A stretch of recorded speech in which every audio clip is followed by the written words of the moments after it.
Hi, it's Jen from Shabby Fabrics. Today I'm going to show you how to make a bubble quilt. I made these for my kids when they were little, and that was a long time ago, and now they're back in fashion. People are talking about this again, and so I want to show you how fun and easy it is to make. Of course, there's a free download. Be sure to grab that so you can make one of these at home. If you love the fabric we've done that in, it's called Sophie. It's by Brenda Riddle for Moda Fabrics. I love this collection. It's very soft and pretty, and obviously just beautiful for a little baby girl. Just to have the babies kind of lay on there when they're playing with their kind of bouncy toys and things like that. It's really how I used my bubble quilts for my kids.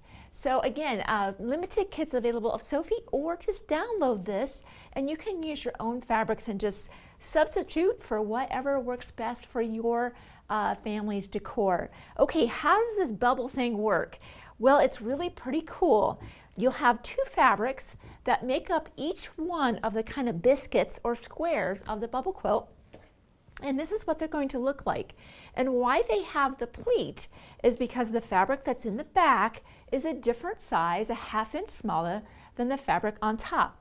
4½ inches here, 5 inches here. By the way, charm squares, as we know, are 5-inch squares. So if you've got some squares of some charms laying around, or even a layer cake that's 10-inch squares, you could cut those in half both directions and have 5-inch squares and have a very scrappy look and get yourself, you know, ready to go and making a bubble quilt in just no time by using pre-cuts. The fabric that's on the back is not seen. This quilt has a separate backing on it. This is not going to be that backing.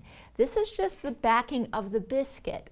Again, the quilt will have its own backing, separate and different. So this is where you could be using a solid cotton or a muslin. It just doesn't need to be an expensive fabric back there.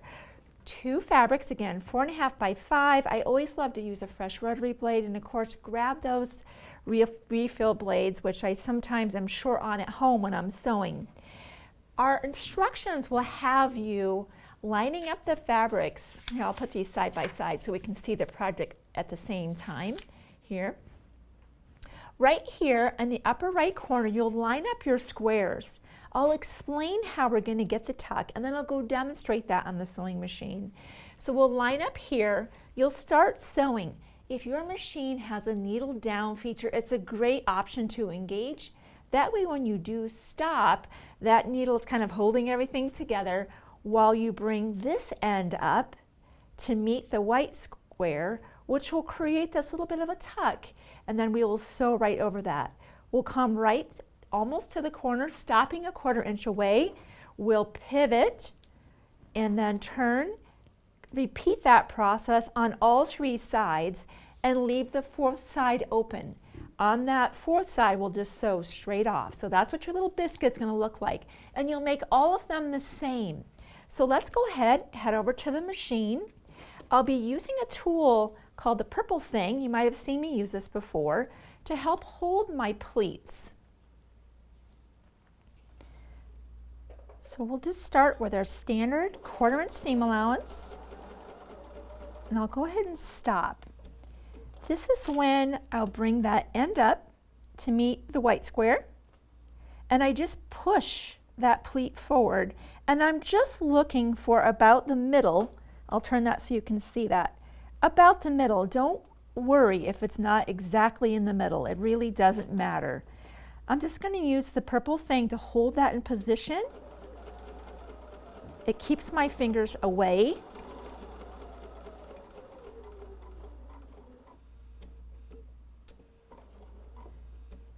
And now I'll turn.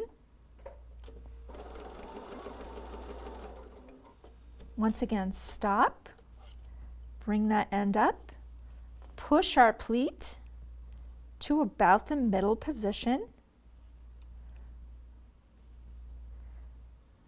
Maybe a little bit more.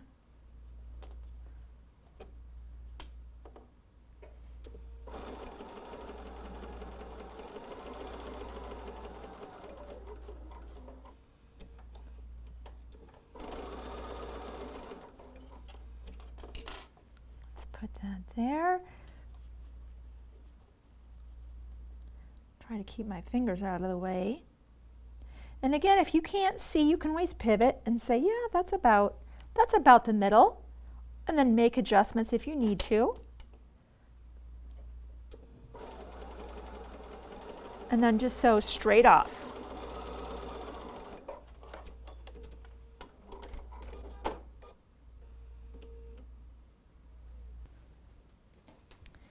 So you will complete all of your squares and prepare them all that way. Now, when I first learned how to make bubble quilts, what I was taught at the time was just go ahead, grab some polyfill, and you want, of course, have it be the same amount each time. So you can kind of experiment. It kind of fills the palm of my hand, and I filled the squares, and I did this with all of them. They were all over my table, all over my kitchen table. I remember that very vividly. And you'd push it all the way to the side, and you take all of them back to the sewing machine, come here, make your pleat and close them, then you do the layout. That's how I learned. But what we discovered was it's a lot easier to sew the squares together when there's no polyfill, there's no kind of mound there. So I'm giving you an option today, and that's the way that we wrote the pattern. Doing it the first way that I learned will absolutely work out. It's a little bit more work because you can imagine with these each filled and trying to squeeze them together, it's a little bit more difficult. So let me focus on this new approach that might save you some struggle, and I think probably save you some time. Once you have all of your squares sewn together with the 3 sides with their tucks and the 4th side open, our instructions will give you an arrangement for a layout, especially if you're going to be doing the Sophie quilt or maybe your own fabrics and you like that arrangement. Or of course, if you just want a completely scrappy look, you can do any arrangement that you'd like. However you choose to lay them out, we will be assembling them in columns 1 all the way through 9, as shown here on our download. So you'll always have your opening to the right side. So we'll be starting off with our green square here, and our white square is next, and those openings will be to the right. And we would continue with all of our squares, and I've done some of those ahead of time, and I've also put the polyfill in, but I'll move on to that in just a minute. The point being that you're going to lay everything out. Once you're satisfied with your layout, I'd recommend that you sew them together in pairs initially, and then in groups of 4, and then join those together versus just adding on and adding on. It helps to alleviate kind of bowing that can happen when you just add on to the first one and keep adding on to that chain.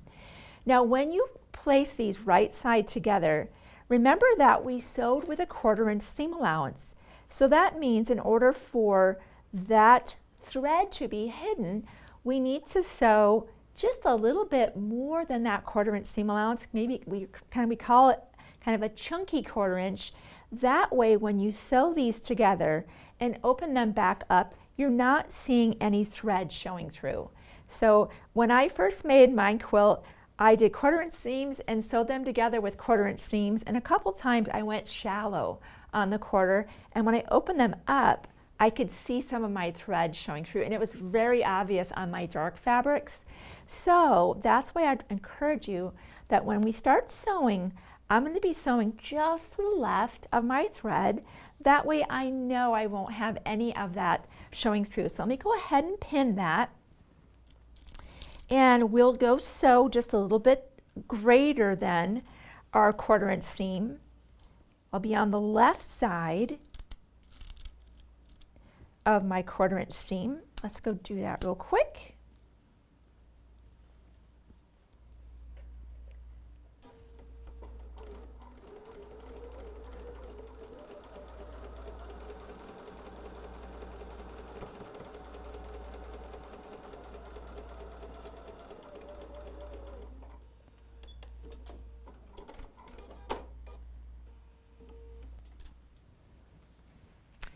Okay, as I mentioned, I had gone ahead and also, I'm going to take this one out real quick while I sew this together. We'll repeat that, and then I'm going to show you, it's again just filling up those puffs, so to speak, or squares. And I want to show you some, just how it's a little bit awkward, really, to kind of sew them together when that puff is in there. That's why I just took the puff out of this one. So let me just go ahead, I can get that sewn real quick. It's the same thing I've just done. So I'll do that real quick off camera, and then I'll come back, stuff those, and we're going to go to the machine and we'll close those just in succession, one after the other. So I've sewn my column together. Of course, you'll have more squares in your column.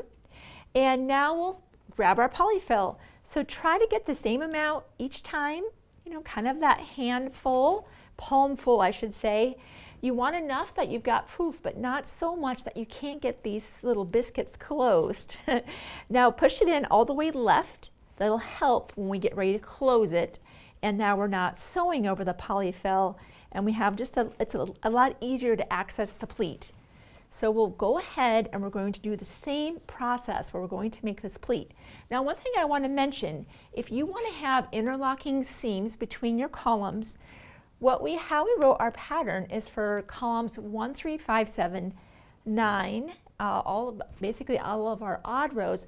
That seam will be going downward. So as we come to close our little biscuit, we're just kind of making sure that that is downward. That's natural on our columns that are our odd numbers. When we go to do our even rows where our seams are going up, and I've done that one ahead of time, that's where we will want to make sure we almost kind of deliberately, as we close that side, maybe even put a pin in there. So I'm just going to show you this because it's the same process for every column, but I want to mention, if you are interested in having those nice interlocking seams, when you sew the columns together on your even numbered rows and the seams are going up, you might want to pin those so that when your presser foot comes, it doesn't roll those seams back. That won't happen here because this is in the same direction that we're traveling. So let's go to the machine and we'll go ahead and close the right side of each of our squares and get our column ready to go.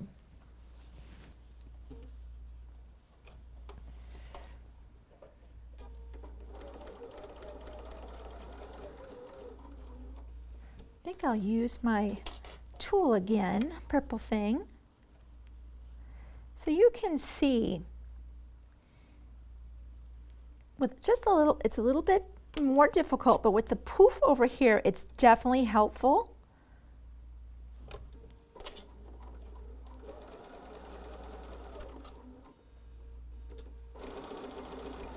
Now this is where that seam, this is my first row, and all of our odd numbered rows, our seam will be going down. If you were on your row 2, 4, 6, 8, you'd want to have that seam going up. So just wanted to mention that. You can either just keep an eye on it, pin it, or kind of hold that down with the purple thing. But in this case, we want that seam to be going down.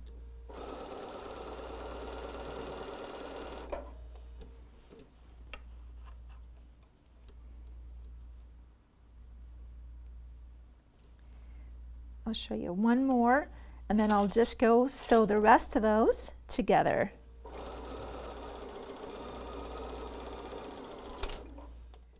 So I have my column, the right side is now closed, and you'll complete that process for all of your columns. So I'll take my next column 2, and now you're just sewing those columns together. So we know we pushed our polyfill to this direction, and of course you would have done the same thing here. Now we want to kind of push it back to the other side, sometimes even shaking them a little bit, but mostly just kind of shifting it to kind of go over there now, kind of move it back and forth. And that's why you don't want to sew on it. You want it to be able to be mobile and able to move as you need it to.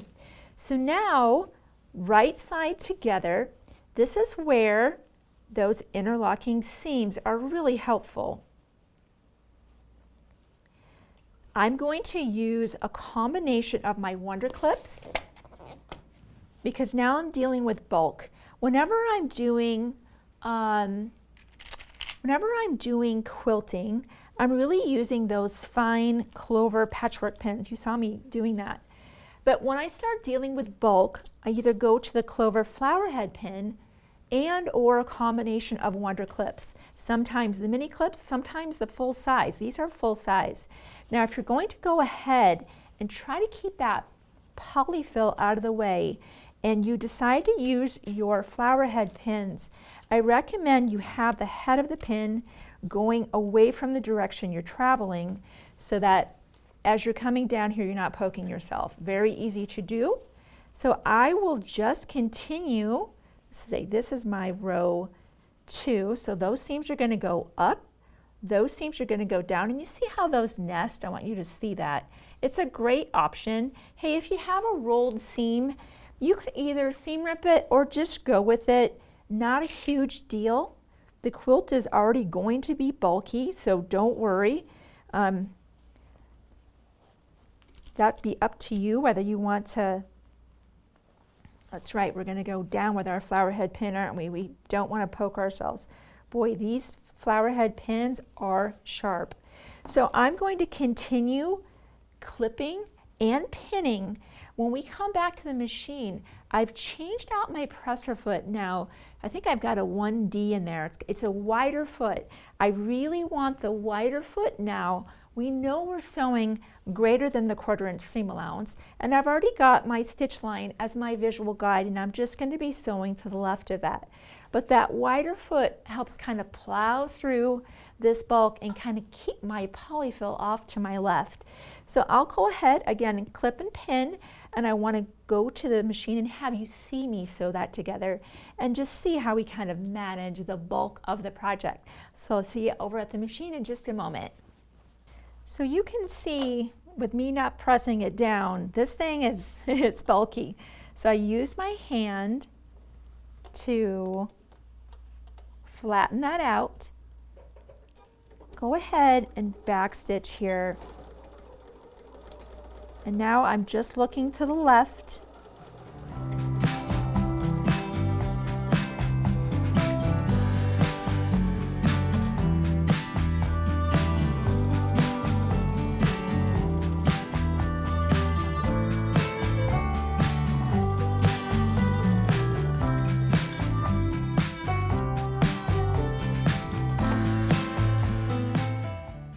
So you'll continue sewing columns together in pairs, just like before. We recommend, you don't just add on and add on. Do your pairs and then sew those together into 4s and then sew it all together. Now, depending on how much polyfill you used, you'll have to measure your quilt to see what size it is. You'll cut your backing fabric to that exact measurement. You'll go ahead and lay your quilt top right side up with your backing fabric wrong side up. Go ahead and start on a side of the quilt. Never begin in the corner. You're going to want to sew that with again a good healthy kind of chunky 1/4 inch seam allowance again all the way around, leaving at least a 12-inch opening. So you have a lot of bulk to pull through there. Before you turn it right side out, go ahead and clip the bulk in those corners. Turn it right side out. There's your beautiful quilt you're looking at. And then you'll, of course, turn that opening down as you would anything that you turn through. Again, with the backing fabric, clip that. And then we went ahead and used a 1/8 inch stitch all the way around to not only close that opening, it just gave it a nice finished look. So now you have your quilt together. So you could either, you're done, or if you want to be able to be securing the front to the back, the way that bubble quilts were made when I first learned them is we hand tied them. You could use a yarn, you could use a heavier weight quilting thread. Some people tie them in every corner, some people do them every other corner, like so every group of 4 they would put a tie there. Some people have even done this on their sewing machine where they do something here in the corner, or I've even seen people spread this, kind of spread the rows apart and do a beautiful decorative stitch. Lots of options there to be able to secure the front to the back of the quilt. So we would love to see what you do with finishing your quilt up and what options that you take for finishing your front to the back. So I know I had a lot of fun those 2 decades ago now making a bubble quilt, and I had fun again. making it and even using these new techniques. So thank you for sharing part of your day with me. Hey, if you haven't already subscribed to our channel, be sure to do that now and share the good news of our free tutorials 24/7 with all of your quilting friends. We look forward to seeing you soon on a future Shabby video.